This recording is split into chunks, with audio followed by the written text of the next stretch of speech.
ধন্যবাদ আপনাদেরকে। প্রথমেই বলতে চাই যে গাড়ি চলাচল বন্ধ হয়ে গেছে কথাটা সঠিক না। গাড়ি চলছে, আমার নিজের গাড়িও অলরেডি সকালে ছেড়ে কুয়াকাটা পুষে গেছে এবং কুয়াকাটার থেকে সকালে আমার গাড়ি এসেছে। এটা হলো প্রথম।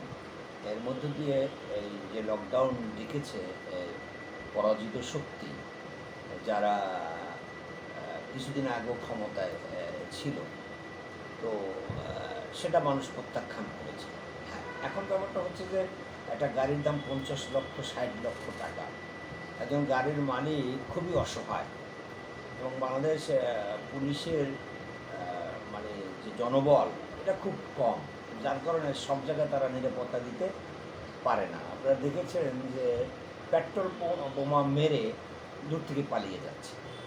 সুতরাং এই ভয়ে কিছু মালিক গাড়ি রাস্তায় ছাড়ছে না। তবে আমি মনে করি যে এটা দিন যত যাবে আস্তে আস্তে এদেরকে মানুষ প্রত্যাখ্যান করবে।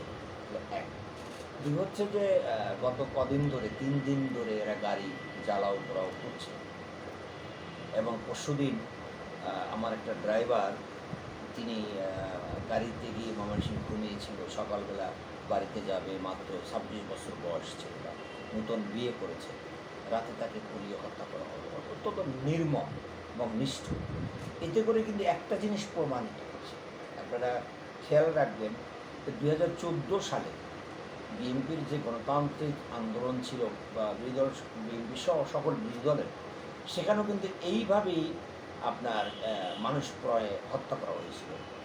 এটি প্রমাণ করা হলো যে তারাই সাপোর্টাইজ করেছিল ওই সময় এই পরাজিত শক্তি, এই আধিপত্যবাদী শক্তির যে দালাল, সাম্রাজ্যবাদের শক্তির যে দালাল, যারা এই দেশকে একটা স্বনির্ভর বাংলাদেশ দেখতে চায় না, যারা অন্য দেশের দাসত্ব গ্রহণ করতে চায়, তারা ওই সময়ও এই জ্বালাও পোড়াও করে মানুষকে বিরোধী দলের উপরে চাপিয়ে দেওয়ার চেষ্টা করেছে, যেটা এখন প্রমাণিত।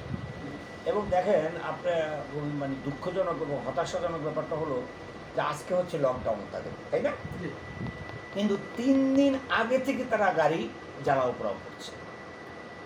এই সন্ত্রাসী গোষ্ঠীর বিরুদ্ধে আইন শৃঙ্খলা বাহিনী, আমরা কথা বলেছি তাদের সাথে, গতকালকে আমার টার্মিনাল গুলিস্তানের এডিসি মহোদয়, এসি মহোদয় এরা এসেছিলেন, আমরা তাদের সাথে যৌথ মিটিং করেছি, তারাও সজাগ আছে এবং এদেরকে আমি সরকারের কাছে আহ্বান জানাবো, শুধু ক্ষমতায় থাকার জন্য না, শুধু ক্ষমতায় থাকার জন্য চিন্তা না করে আপনারা একটা খুব সীমিত সময়ের জন্য এসেছেন, আপনারা দ্রুত এদের বিরুদ্ধে কার্যকরী ব্যবস্থা গ্রহণ করেন এবং একটি গণতান্ত্রিক সরকার যাতে এদেশে প্রতিষ্ঠিত হতে পারে এই রাস্তাকে আপনারা সুগম করে দেন, তাহলে এদেরকে নিয়ন্ত্রণ করা সহজ হবে। কারণ এই পুলিশ ডিপার্টমেন্ট বা বিভিন্ন ডিপার্টমেন্টে বিভিন্ন দল, বিভিন্ন মত পদের লোক কিন্তু রয়েছে এবং এটাকে সংস্কার করা কোনো নির্বাচিত সরকার ছাড়া সম্ভব না।